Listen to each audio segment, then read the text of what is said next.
नमस्कार किसान भाइयों देखिएगा, जो हम अपने खेत में पत्ती जलाते हैं और पत्ती जलाने के बाद जो हमारे नुकसान होते हैं, आज उसकी जो हम आपको विश्लेषण करा रहे हैं उसके कितने बड़े नुकसान होते हैं हमारे लिए।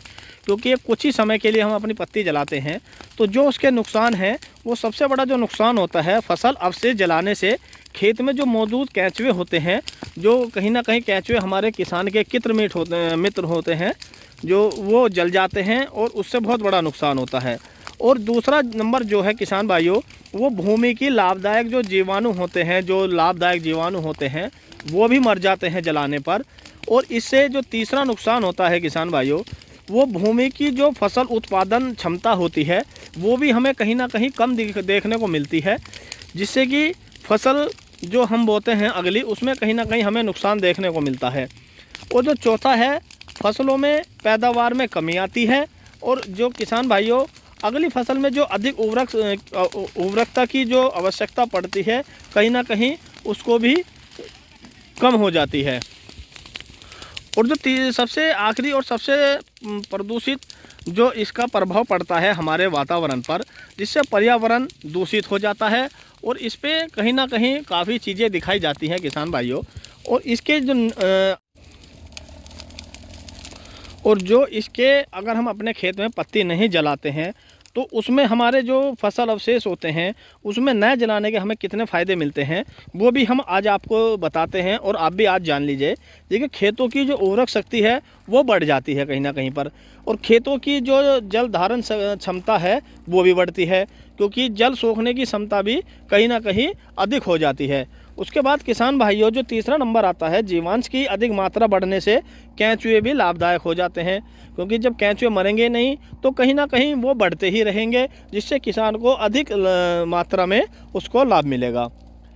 और खेतों में जो सिंचाई करते हैं वो भी कहीं ना कहीं हमें कम करनी पड़ेगी। जो भी हमारा पत्ती होती है या अवशेष होता है, वो जब इसी में हम जोत देते हैं तो कहीं ना कहीं उसमें किसान भाइयों नमी बनी रहती है।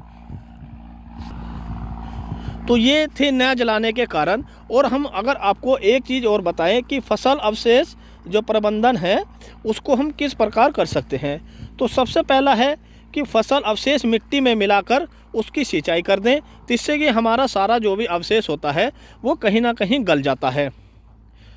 और फसल अवशेष से नाडेफ या वर्मी कंपोस्ट खाद जो है वो बन के तैयार होता है, जिससे हमारी फसल को अत्यधिक लाभ मिल जाता है। और किसान भाइयों जो हम इससे अगला स्टेप है कि वेस्ट डिकम्पोजर या पूसा कैप्सूल का प्रयोग करके हम उसको भी कहीं ना कहीं पर जला सकते हैं। तो पत्ती या पराली को जैविक खाद के रूप में भी हम उसको प्रयोग कर सकते हैं, और चारे में भी इसको हम फिर प्रयोग कर सकते हैं।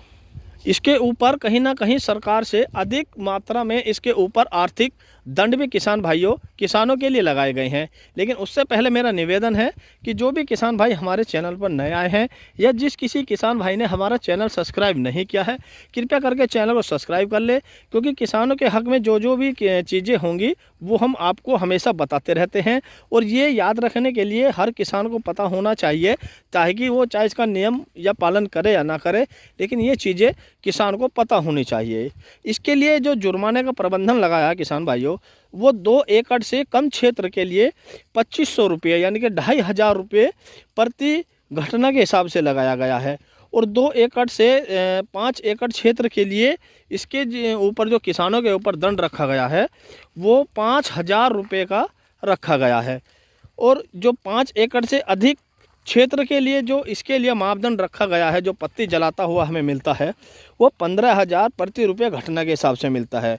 तथा पुनरावृत्ति होने पर भी अगर जो ये भी किसान नहीं करता है और लगातार इसका प्रयास करता है, 1-2 बार किसी के समझाने पर नहीं मानता है, तो उसको पुनरावृत्ति होने पर भी कारावास या अर्थदंड की सुविधा भी ये दी गई है। तो मेरा निवेदन है किसान भाइयों कि आप इसको ना जलाएं, और कहीं ना कहीं इसका कुछ ना कुछ सॉल्यूशन अपने खेत में ही निकालें। और किसान भाइयों, ये थी आज की बहुत अच्छी और बहुत सुंदर जानकारी, क्योंकि आप देख रहे थे कुलदीप के साथ खेती और किसान की बात। इसी के साथ किसान भाइयों चैनल को सब्सक्राइब और वीडियो को लाइक करें। ऐसी ही अत्यधिक जानकारी के लिए आप देख रहे थे कुलदीप के साथ खेती और किसान की बात। सभी किसान भाइयों को हाथ जोड़ के नमस्कार।